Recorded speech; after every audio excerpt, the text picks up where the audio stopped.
بسم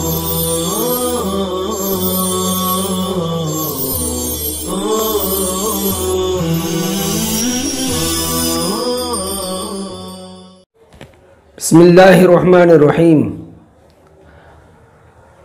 باب افعال کی 13ویں خاصیت ہے ابتدا۔ دیکھیے آج کا سبق بظاہر بڑا دکھ رہا ہے لیکن ہے بہت آسان، اس لیے گھبرانے کی ضرورت نہیں۔ 13ویں خاصیت ہے ابتدا۔ ابتدا کا کیا مطلب؟ ابتدا کا مطلب ہے کسی مادے کا، مادہ یعنی وہ حروف اصلیہ جن سے فعل بنا، ماخذ، مادہ، یہ بار بار لفظ آ رہا ہے، کسی بھی مادے کا باب افعال سے، چونکہ ابھی باب افعال کی خاصیت ہے اس لیے باب افعال کا نام لے رہے ہیں، ورنہ یہ ابتدا کی خاصیت جس باب میں آئے گی اس باب سے متعلق یہ بات کہی جائے گی کہ اس باب سے کسی مادے کا اس طرح آنا کہ یا تو وہ مادہ ثلاثی مجرد سے آیا ہی نہ ہو، استعمال ہی نہ ہوا ہو، ڈائریکٹ اس باب سے آیا ہو، یا پھر دوسری صورت کہ ثلاثی مجرد میں آیا تو ہو لیکن ثلاثی مجرد میں معنی اس کا الگ ہو اور یہاں اس کا معنی الگ ہو، اس کو کہتے ہیں ابتدا۔ پہلے کی مثال دیکھیے، ارکل زید، زید نے جلدی کی، یہ ارکل باب افعال سے آیا۔ اب ارکل میں حروف اصلی کون ہے؟ را، کاف اور لام، را، کاف، لام۔ یہ را، کاف، لام سے ثلاثی مجرد کا کوئی باب آتا ہی نہیں، نصر، ینصر، ضرب، یضرب، کسی باب سے یہ نہیں آتا، ڈائریکٹ باب افعال سے آیا ہے ارکل۔ تو اس کو بھی کیا کہتے ہیں؟ ابتدا، کہ کسی فعل کا، کسی مادے کا اس باب سے اس طرح آنا کہ وہ ثلاثی مجرد میں آیا ہی نہ ہو، جیسے یہ ارکل کی مثال ہے۔ اور دوسری صورت ابتدا کی کیا ہے کہ ثلاثی مجرد سے تو وہ مادہ آیا ہو لیکن وہاں دوسرا معنی ہو اور یہاں الگ معنی ہو۔ چنانچہ دیکھیں گے ہم اشفق زید، اشفق باب افعال سے کیا معنی؟ زید ڈر گیا۔ اب یہی مادہ شفق، یشفق، مہربان ہونے کے معنی میں ہے ثلاثی مجرد میں، تو یہ اشفق جو ہے ثلاثی مجرد میں آیا تو ہے لیکن وہاں شفقت اور مہربانی کے معنی میں ہے، اور باب افعال میں جو آیا ہے یہ الگ معنی میں آیا ہے، ڈرنے کے معنی میں۔ چنانچہ آپ کو یاد ہوگا قرآن کریم میں ہے اعوذ باللہ من الشیطان الرجیم انا عرضنا الامانة على السماوات والارض والجبال فأبين أن يحملنها وأشفقن منها وحملها الإنسان إنه كان ظلوما جهولا۔ اللہ تعالیٰ فرماتے ہیں کہ ہم نے امانت کو آسمانوں پر، زمینوں پر اور پہاڑوں پر پیش کیا لیکن انہوں نے امانت کے اٹھانے سے انکار کر دیا، وَأَشْفَقْنَ مِنْهَا، اور وہ ڈر گئے۔ اشفق، ڈرنا، اور وہ اس کے اٹھانے سے ڈر گئے۔ وَحَمَلَهَا الْإِنسَانُ، اور انسان نے اس امانت کو اٹھا لیا۔ إِنَّهُ كَانَ ظَلُومًا جَهُولًا، آدمی جاہل است و ظالم، انسان جاہل اور ظالم ہے. تو اشفقنا یہاں کیا کس معنی میں آیا؟ ڈرنے کے معنی میں. ثلاثی مجرد سے یہ مادہ آیا ہے الگ معنی میں ہے, یہاں الگ معنی ہے, تو اس کو کہتے ہیں ابتدا. باب افعال کی 14ویں خاصیت ہے موافقت مجرد, موافقت تفعیل, موافقت تفعل اور موافقت استفعال. کیا مطلب بھائی؟ مجرد یعنی ثلاثی مجرد, 3 حرفی, جس کے ماضی میں 3 حرفے سے زیادہ نہ ہو اور صرف 3 حرف اصلی ہو اور کوئی حرف زیادہ نہ ہو, ثلاثی مجرد کہلاتا ہے. تو باب افعال میں ایک خاصیت ہے موافقت مجرد, یعنی ثلاثی مجرد کا ہم معنی ہونا. یعنی ثلاثی مجرد میں جو معنی ہے وہی باب افعال کے اندر معنی ہونا, اس کو کہتے ہیں موافقت مجرد. جیسے دجل لیلو, دجل لیلو یعنی رات تاریک ہو گئی, اندھیرا ہو گیا, تاریکی پھیل گئی.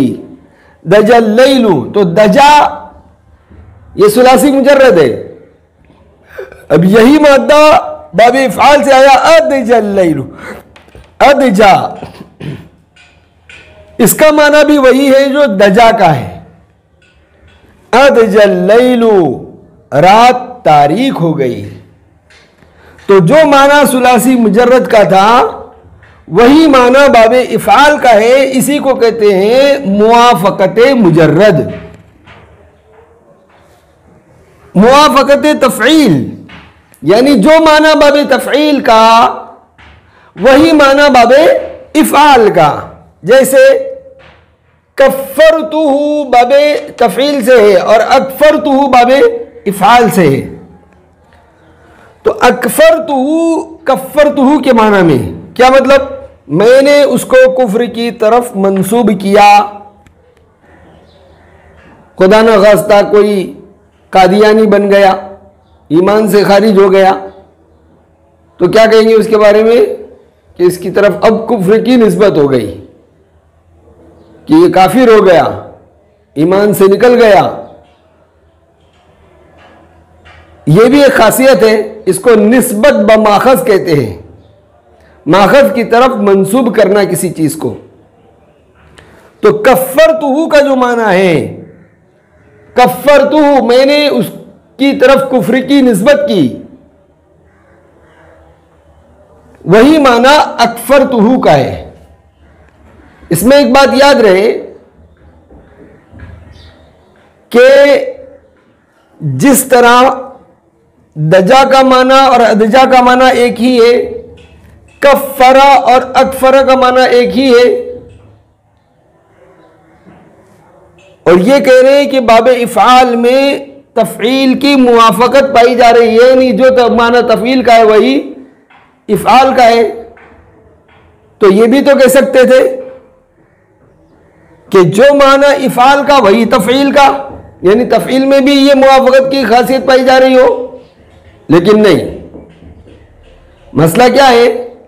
جیسے یہاں نسبت کی خاصیت ہے, تو نسبت کے معنی زیادہ تر باب تفعیل سے آتے ہیں, اس لیے اس کو اصل بنایا اور باب افعال کو اس کا موافق بنایا.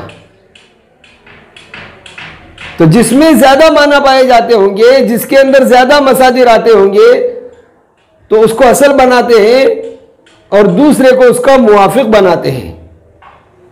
تو کفر کا جو معنی ہے وہی اکفر کا معنی ہے. اس کو کہیں گے کہ تفعیل کی موافقت, یعنی باب تفعیل میں جو معنی پائے جاتے ہیں وہی معنی باب افعال میں پائے جا رہے ہیں. اس کو کہتے ہیں موافقت تفعیل, کہ باب افعال میں تفعیل کی موافقت پائی جاتی ہے, یعنی تفعیل کے جو معنی ہوتے ہیں وہی باب افعال کے معنی ہو رہے ہیں. موافقت تفاعل، یعنی جو معنی باب تفاعل میں ہے وہی معنی باب افعال میں ہے. جیسے تخبیتہ، میں نے اس کو خیمہ بنایا. مثال کے طور پر کوئی چادر ہے، آپ کے پاس چادر ہے، آپ کھیت میں گئے، دھوپ ہے وہاں، تو آپ نے کیا کیا؟ اس چادر کو تان کر کھینچ کر اس کا خیمہ بنا لیا، منڈپ بنا لیا، تمبو بنا لیا، اس سے جو ہے چھاؤں پیدا کر دی. تو خبا کے معنی آتے ہیں خیمہ. تو چادر کا خیمہ بنا لیا تو کیا بولیں گے؟ تخبیت الرداء. تخبیت الرداء یعنی میں نے ردا کا خبا بنا لیا، چادر کو خیمہ بنا لیا. تو جو معنی تخبیتو کا ہے وہی معنی اخبیتو کا ہے. اخبیت الرداء، میں نے چادر کو خیمہ بنا لیا. اس کو کہتے ہیں باب تفاعل کی موافقت پائی جا رہی ہے باب افعال میں، کہ جو معنی باب تفاعل میں تھا وہی معنی باب افعال کا ہو رہا ہے. موافقت استفعال، باب استفعال کی موافقت، یعنی جو معنی باب استفعال میں پایا جاتا ہے وہی معنی باب افعال میں پایا جا رہا ہے. جیسے اعظمتہ بمعنی استعظمتہ، یعنی استعظمتہ میں نے اس کو عظیم سمجھا، میں نے اس کو بڑا سمجھا. عظمت سے یہ لفظ بنا ہے، اس کا مادہ کیا ہے؟ عظمت، عظیم، بڑا. تو استعظمتہ میں نے اس کو عظیم سمجھا، میں نے اس کو بڑا سمجھا. حسبان کی خاصیت اس میں پائی جا رہی ہے. حسبان یعنی کسی کو ماخذ کے ساتھ متصف گمان کرنا. تو حسبان کی خاصیت باب استفعال میں پائی جاتی ہے، وہی معنی وہی خاصیت باب افعال میں بھی پائی جا رہی ہے. جو معنی باب استفعال کا ہے وہی معنی باب افعال کا ہو رہا ہے. تو استعظمتہ کا معنی ہے میں نے اس کو بڑا سمجھا، وہی معنی اعظمتہ کا ہے میں نے اس کو بڑا سمجھا. تو ایک ہی چیز میں یہ ساری چیزیں آ گئی ہے. اس لیے ہم نے کہا تھا کہ بھی بظاہر سبق بڑا لگ رہا ہے لیکن ہے آسان. وصلی اللہ تعالی علی خیر خلقہ محمد و آلہ و اصحابہ اجمعین.